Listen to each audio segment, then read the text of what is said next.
Assalamualaikum warahmatullahi wabarakatuh.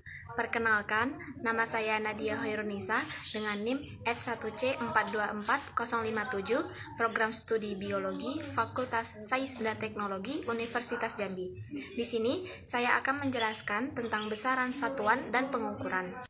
Nah, untuk yang pertama, kita akan membahas tentang pengukuran. Dalam kehidupan sehari-hari, sebenarnya kita sudah banyak melakukan pengukuran, seperti contoh mengukur berat badan, mengukur tinggi badan, dan kalau kita ke sayur, kita membeli cabai, terus kita timbang. Nah, itu merupakan suatu pengukuran.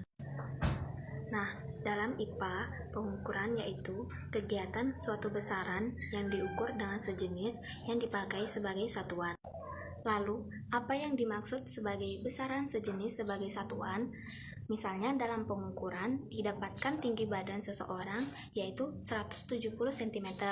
Cm tersebut disebut sebagai satuan dan tinggi yang kita ukur disebut sebagai besaran. Besaran sendiri dapat diartikan yaitu sesuatu yang dapat kita ukur, apapun yang dapat kita ukur disebut dengan besaran. Contoh besaran yaitu seperti berat badan, tinggi badan, kecepatan motor yang kita ukur, dan apapun selama bisa kita ukur disebut dengan besaran. Secara umum, besaran dapat dibagi menjadi dua, yaitu besaran pokok dan besaran turunan. Besaran pokok merupakan dasar untuk menentukan besaran lainnya.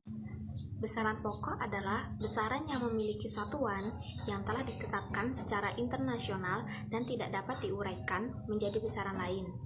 Terdapat 7 besaran pokok dengan satuan standar internasional atau SI yang telah ditetapkan oleh para ilmuwan seperti yang tertera pada tabel di samping. Yang pertama ada panjang. Yang pertama yaitu ada besaran panjang. Panjang biasanya diukur menggunakan mistar atau meteran untuk benda yang berukuran panjang. Dan untuk benda yang berukuran pendek biasanya menggunakan jangka sorong atau mikrometer skru. Satuannya yaitu meter, kilometer, sentimeter, milimeter, dan sebagainya. Yang kedua yaitu besaran massa. Massa menunjukkan banyak sedikitnya materi penyusun benda. Alat ukurnya berupa timbangan ataupun neraca. Satuannya kilogram, gram, dan sebagainya. Yang ketiga adalah waktu. Alat ukur waktu yaitu ada stopwatch, jam dinding, jam tangan, dan lainnya. Satuannya ada menit, sekon, jam, ataupun hari. Yang keempat yaitu suhu. Suhu menunjukkan ukuran panas atau dinginnya suatu benda.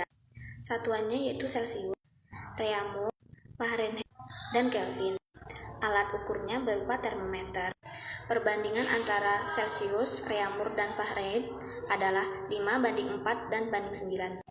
Yang kelima yaitu kuat arus listrik. Alat untuk mengukurnya yaitu amperemeter. Kuat arus listrik biasanya disimbolkan dengan ampere. Yang keenam yaitu jumlah zat atau jumlah mol. Menunjukkan banyaknya massa yang terkandung dalam tiap massa atom atau molekul relatif. Jumlah zat atau mol biasanya dinyatakan dengan satuan mol.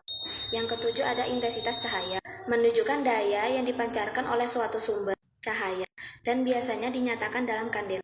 Alat untuk mengukur intensitas cahaya yaitu candlemeter. Yang kedua yaitu adalah besaran turunan. Besaran turunan adalah besaran yang diperoleh dari penggabungan dua atau lebih besaran pokok. Korea balik yo. HP kamu mana?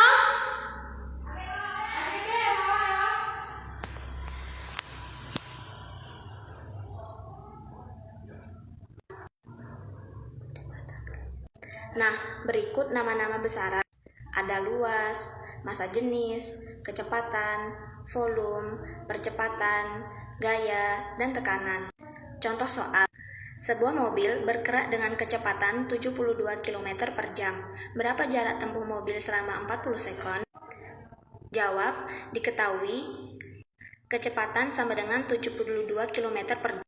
Di sini kita mengubahnya menjadi sekon, yaitu 72 km per 3600 sama dengan 0,2 km per jam. Waktu yang ditempuh yaitu 40 detik. Berapa jarak tempuh mobil tersebut? Yaitu kecepatan dikali dengan waktu sama dengan 0,02 dikali dengan 40 second sama dengan 0,8 km. Jadi dapat disimpulkan Jarak tempuh mobil selama 40 second yaitu 0,8 km. Cukup sekian video dari saya. Apabila ada kurangnya saya mohon maaf. Saya tutup. Wassalamualaikum warahmatullahi wabarakatuh.